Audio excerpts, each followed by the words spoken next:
Hello world, it's Kurtis Potter with Boundless Inspiration.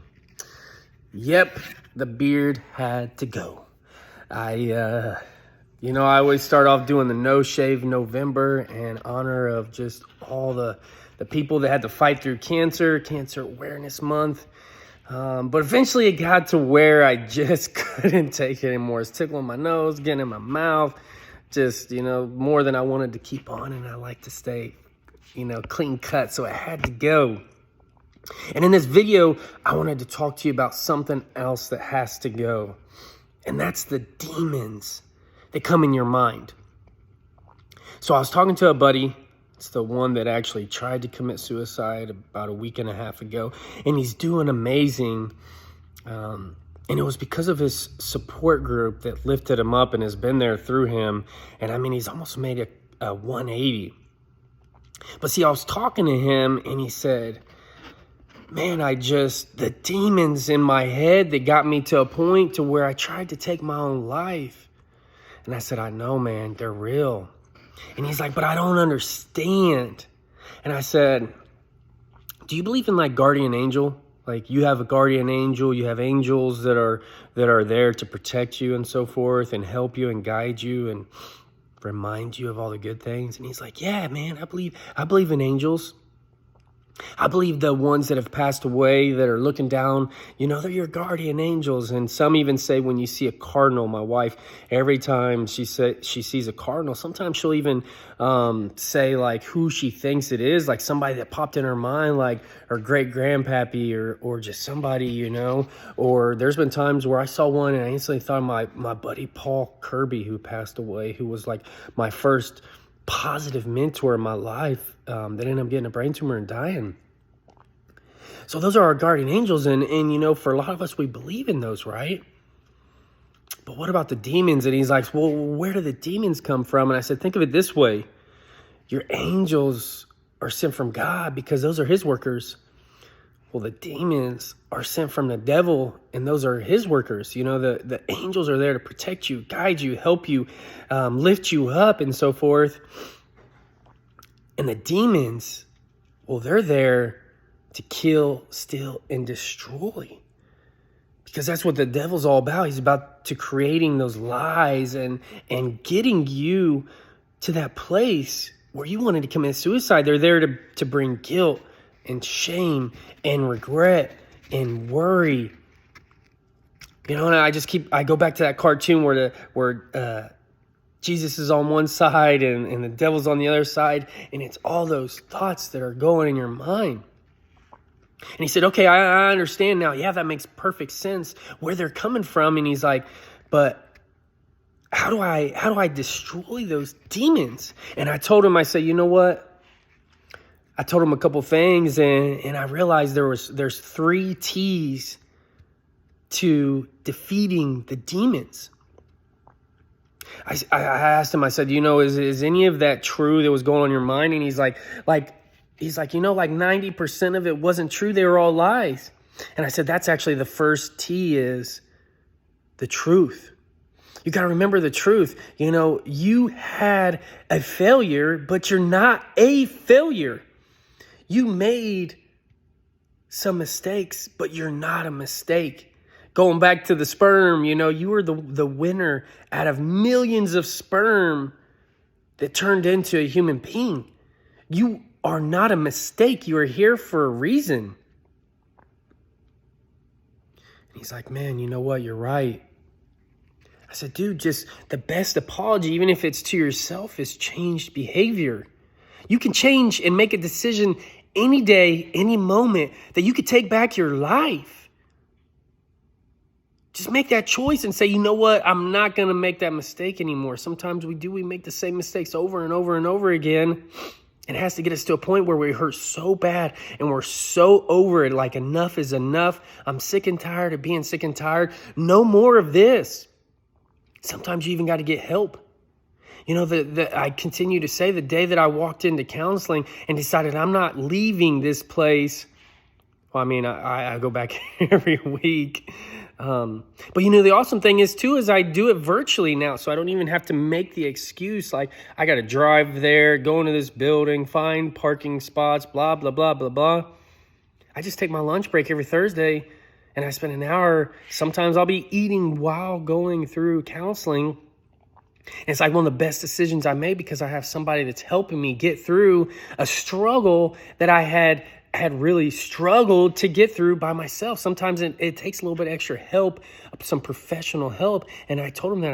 I said, man, I recommend you go into counseling. And that's the first thing, is just the truth. Sometimes it takes a little help for us to get through the things that we need help getting through, that we've been stuck on. And the second T I told him was your tools. The counselor is a tool. Your people, I said, man, you've got so many people. And when I was with him, when the day that he had tried to commit suicide, I was there with like 8 people, and we were all like, dude, we are here from you. I was like, man, we are here from you. Will you promise me one thing? And he said, yeah, man, what? I said, anytime you get stuck mentally, like the demons are just overwhelming you, call one of us. I said, look, there's 8 of us right here. I said, call all 8 of us. And I said, and I just have to let you know, sometimes I'll be at work, my hands will be covered in paint, or I'll be in a crawl space and I can't even hardly get to my phone, or I'll be lifting something heavy and I can't just drop it. Like if someone if you can't get a hold of one person, call the next one. Call the next one. I said, there's 8 of us. And if all 8 of us don't answer for some reason, because that might be the devil trying to get us, he might have us preoccupied when you're calling, call us again. Because I guarantee you, if all of our phones go off twice in a row and we see it was you, at that point, I will take the gloves off my hand. If they're covered in paint, I'll wash my hands real quick and I will answer that call or call you back as quickly as I possibly can, because I'll know that you really need someone to talk to right now. And see, some of those times when I had the most demons going on in my head and I was struggling the most, I made that decision to have a list of 10, and I would go through that list twice. I'll make 20 phone calls, because I was like, you know what? I know the devil is so scared of me and what I'm about to accomplish in my life, and the amount of people that God is going to use me to help, that he's trying as hard as he can to defeat me, to make me fail. So I'll give up on this journey and this calling. So I won't write that book. So I won't do the motivational speaking. So I won't go to those children's prisons, the youth correctional facilities, and speak to those kids and help them break the chains. So I won't change to a point where I help my children become a better version of me and break that family curse and break that cycle and start a whole new path for future generations to come. I said, acknowledge, use that air, buddy. Acknowledge that you're having those thoughts. Interrupt them with, that's the devil, that's a lie, I have my angels to protect me. And replace it with, I know I have a calling on my life, I know the direction I'm going, and I'm going to replace it with calling the people that I need and using those tools. And what does that mean? That third T is triumph. You're going to win, you're going to celebrate. Hey, you know what? The old me, I would have let it snowball, and I almost committed suicide. I tried. I said, dude, you didn't commit suicide. That means God has something better for you. Whenever you pass away, no matter what age it is, you know what? There's a reason behind it, but God's got you here. So that means he's still got something for you to do on this earth. He has a daughter. And I said, man, dude, if you would have successfully committed suicide, I almost guarantee your daughter would have had suicidal thoughts. And she may even had committed suicide because you did. She may have struggled with daddy issues, could have turned into a prostitute or a drug addict or something. That's just statistics. That's why I'm saying that, not because of his daughter or him or anything like that. It's just statistics show that. So triumph. Celebrate when you stop those, when you shift, and shift as fast as you possibly can. Acknowledge, interrupt, replace. But see, this is the thing is, some of his demons, they were massive. So massive that it caused him to get depressed, have anxiety, and almost commit suicide. But then I thought about it, like after I talked to him on my way home, I had about an hour drive, and I just thought about like all the demons that come into our head every day that can maybe even not be as big as his, but still have control. Because I was like, you know what demons still come into my mind? And I thought about it, like sometimes, especially since I've been eating healthy, sometimes I just want to eat a cookie, and then that turns into multiple cookies. And see, my wife, she loves just having these rolls and tubs of cookie dough in the fridge, and it's so yummy. But I'll eat like 4, 5, 6 spoonfuls of it, especially if I got a glass of milk. Or I may even have a bowl of ice cream and put a bunch of scoops on it. And then I'm like, man, I know that meal, that snack I'm eating, not a meal, but that snack probably had 2,000 calories just in that bowl of ice cream with cookie dough on it. Those are some small demons that gets me to justify breaking my diet, especially in these holiday seasons. So my family has pie baking the Saturday before Thanksgiving and cookie baking the Saturday before Christmas. So I remember the end of November and December was bad for my diet. I mean, pie baking, all kinds of snacks on the table. You're making pies, we're eating pies. Then it's Thanksgiving, and you know what you're about to eat on Thanksgiving. And see, my mom and dad got divorced, so I have multiple families. So it's like I'm going to at least 2 or 3. You throw in my wife and her family, like 3 Thanksgivings in the same week. And it's like you're eating crap that whole time. And then goes to Christmas, cookie baking. You're eating cookies. You got to test them. Here, try this one. This one's really good. This batch came out amazing. And then you have all those same 3, 4, 5 Christmases. And it's like, in a month's time, oh, bam, there's New Year's too. Let's party, let's drink, all them calories from alcohol. And you're so getting drunk, you're eating at these festivities, these parties. And after you're drinking, you're just eating a ton. And it's like, no wonder why you go into January 1st, like, man, I got to lose some weight because I just put on 10, 15 pounds on all that crap. Those are the small demons that we think are small that just add up. How many times have you binge watched on some TV? Like, oh, let's just watch this show.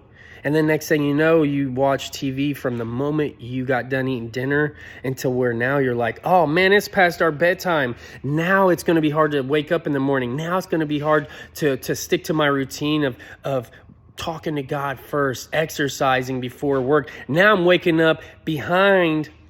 The whole rest of your day, you're actually like trying to play catch up, and you don't realize the effect that has on you just by making that decision with those demons to watch all that TV. Social media got me for a while to where I would just sit there on my phone and for this public speaking, it's like you got to use social media to not only get to help people, but to really grow your following, to put yourself in opportunities to speak. So I'd be on my phone a lot, and it was like sometimes I'd realize, dude, I just spent like an hour and a half on my phone scrolling about nothing that served me. That was that small demon that got on there and said, hey, get on social media and check out some stuff. Some ridiculousness, some funny videos, some... Next thing you know, you're looking and you're seeing some news and you're getting depressed and having anxiety. All those little things that create worry and doubt and fear. See, some of the demons that I had was, some people have done me badly. And those demons are like, Kurtis, get revenge. You're justified. They did something bad to you. It's okay to do something bad back. Show them. I had been taught when I was young, there's a line in every situation. If you overcross the line, it's up to me to either allow it or stop it in its tracks. Because if you allow it, then chances are, in today's age, people are takers. They'll just keep on taking. So I was like, no, I'm going to stop it.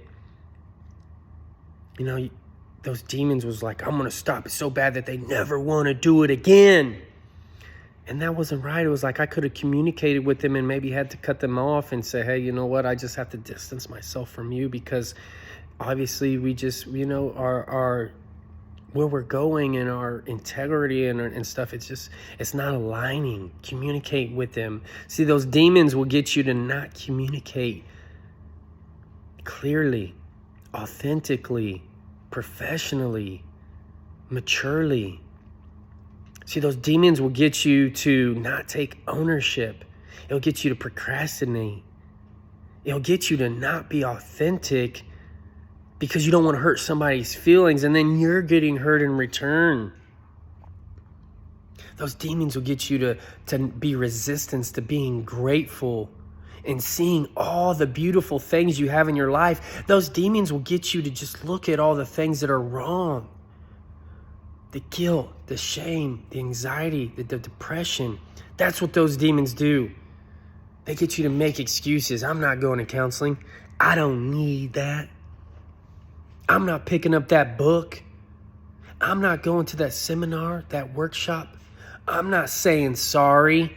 I'm not admitting I was wrong. Those demons. You know what? I'm going to sit in the bathroom and play on my phone at work. You know, I'm going to call in sick when I don't even need to because I'm going to go to a concert.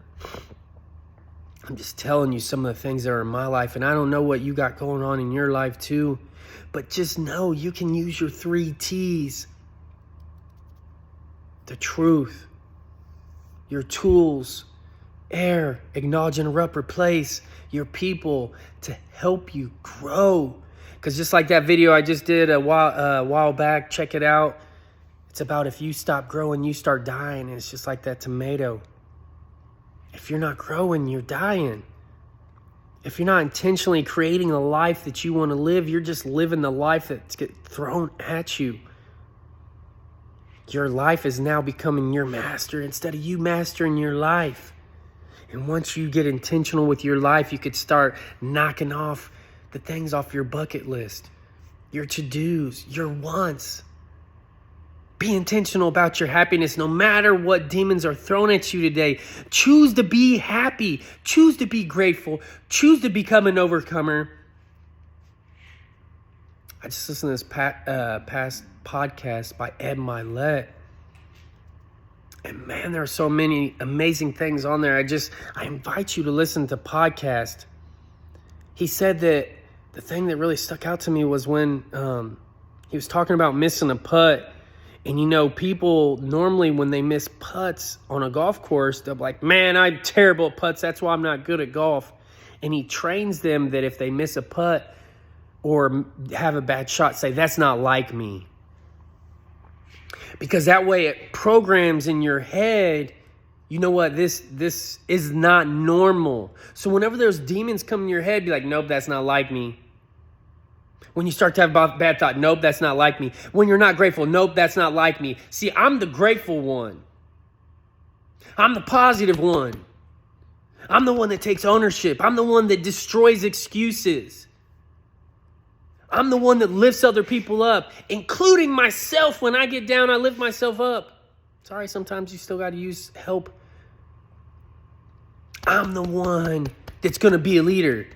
I'm the one. That's not like me. Man, I came into an environment and I settled down to them like a thermometer. That's not like me. I'm the thermostat. I'm going to go in here and say, hey guys, come on, let's knock this out. Let's work harder. Let's be positive. Let's not gossip. Let's create some joy. Let's be leaders. Let's do this. Let's be champions. Let's be strong. Let's get through this. Let's go. Let's go. Let's go. Let's knock this out. Let's knock out this day. Let's win today. Destroy those demons. Because see, I know some people resist the Bible, but in the Bible it says that every one of us are higher than everything on this earth except for the angels. That includes the demons. It says we are stronger and mightier and higher than the devil and his demons. Put your boot on their throat. Say, not today, Satan. Turn on that song if you have to. I think it's by KB. Not today, Satan. Look it up on YouTube. It says, not today, Satan. No. Not today, demons. No. Bye, Felicia. Get out of here. I'm over you. And I even told my buddy when he was struggling, he's like, so man, it's hard for me to go through all that stuff, you know, he's like the T's, the air, acknowledge, interrupt, replace, and just say, I'm done. When they come here, I'm done. Say, that's a lie. And you know what? We was with him for like 2-3 hours, and he'd come up to me and be like, I'm done. I'm done. And I said, yes, you are, bro. You got this. And man, I mean, I got a progress report from one of his other buddies who was there that night, and he's like, Kurtis, man, dude, he looks up to you so much that when you talk to him, man, I'm telling you, I just got to show you. I'm getting goosebumps right now. I don't know if you could see him. Man, whenever he called and he's like, Kurtis, I just need to talk to you, and there's a group of people already there, man, I'm telling you, I'm getting goosebumps on my arm. He said, Kurtis, man, I need to talk to you, bro. And I was like, yeah, what's up? And he's like, can you pray for me? And I started praying. I just felt like it was God coming through me and speaking through me, man. I was just talking, and I was talking so fast, I didn't even have time to think. Destroying those demons and how important they are in your life. See, this just seems like something small, but this is so important in your life. What are those little demons that have been controlling you? Didn't even realize it. I just invite you to think about it and saying, I'm done. Enough. I'm an overcomer. I've got you. I'm using my tools, the 3 T's and the air. We need air to breathe. Use that air. Acknowledge, interrupt, replace. The best apology to even yourself is change behavior. Let's do this together. If this video helped you, you know the drill. Like, share, comment, tag somebody. You know what? If you're humble enough and you really want to defeat him and you need an accountability partner, put it in that comment section. Man, I've been struggling with this demon. Can you help me? Do you have any advice? I will respond to all your comments, I promise, and it will help someone else and their testimony. Their mess to be a message. Their test to be a testimony. Their burdens into blessings. I love you all. I hope this helped. And every single day, we're just getting a step closer to being boundless, baby. I love you all. Have a great day and destroy those demons today.